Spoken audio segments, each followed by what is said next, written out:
Hay momentos en los que la vida se detiene y el alma cae de rodillas. No hay respuestas, solo preguntas que duelen. El cielo parece distante y el silencio de Dios pesa más que cualquier palabra. Pero incluso en ese silencio algo ocurre. La fe se vuelve más pura y el corazón más real. Porque todos, en algún momento, hemos sentido que Dios guarda silencio. Hoy intentaremos responder la pregunta, a la cual casi nadie tiene respuesta. ¿Por qué sufren los justos si Dios es bueno? Si Dios es justo, ¿por qué sufre la gente justa? Esta no es una teoría, es la herida más antigua del alma. ¿Qué fuerza mantiene la fe cuando todo se quiebra? Hoy acompañarás a Job a descubrir algo más profundo que el dolor. Vamos a descubrir a qué se suele deber el silencio de Dios. Hace más de 3000 años, en los márgenes de los desiertos del Oriente Medio, había una tierra llamada Uz. Los antiguos mapas la sitúan entre Edom y Arabia, una región árida pero próspera, donde las caravanas cruzaban con especias, oro y sal. Allí vivía Job, un hombre rico, justo y respetado.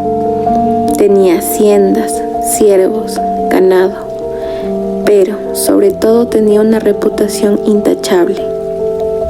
No era perfecto, pero su fe era tan firme que hasta los sabios lo llamaban el más íntegro de Oriente. En aquella época se creía que la prosperidad era la señal de que Dios estaba contigo. Nadie imaginaba que esa creencia sería puesta a prueba a través de él. Pero en los cielos algo se movía. En el consejo divino, Dios habló de Job. ¿Has visto a mi siervo Job? No hay otro como él, justo, temeroso, apartado del mal. Y entonces una voz interrumpió. El acusador. ¿De verdad ama Job a Dios? ¿O lo hace porque todo le va bien?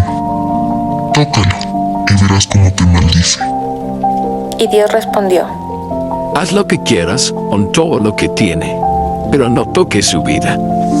Fue así como comenzó una de las pruebas más profundas de la humanidad. No era un castigo, era una revelación. ¿Es posible amar a Dios sin recompensa? En un solo día, Job lo perdió todo, uno tras otro. Los mensajeros llegaron con noticias imposibles. El fuego cayó del cielo. Tus ganados fueron robados. Tus hijos han muerto. En ese momento, cualquier fe humana se habría quebrado. Pero Job cayó al suelo y dijo: desnudo salí del vientre de mi madre, y desnudo volveré. El Señor dio y el Señor quitó. Bendito sea el nombre del Señor. Dicen los antiguos rabinos que cuando Job pronunció esas palabras, el cielo se quedó en silencio, porque ningún hombre había adorado a Dios en medio de tanto dolor.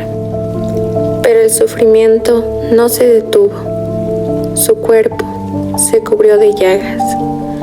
Su esposa lloró y le dijo: ¿aún mantienes tu integridad? Maldice a Dios y muere. Pero él respondió: ¿recibiremos solo lo bueno de Dios y no lo malo? Job se raspaba con pedazos de barro, mientras las moscas se posaban en sus heridas. No había consuelo, solo silencio. Hoy los arqueólogos han encontrado tablillas que datan del siglo VII a.C., que mencionan enfermedades similares a las que describe el texto de Job. Una forma de lepra del desierto, incurable y temida. 3 amigos vinieron a verlo. Al principio se sentaron con él 7 días en silencio, porque su dolor era demasiado grande para hablar. Pero después comenzaron a juzgarlo. Dios castiga al culpable. Dijeron, si sufres, es porque hiciste algo mal. Job los llamó consoladores miserables, porque no buscaba explicación, buscaba comprensión.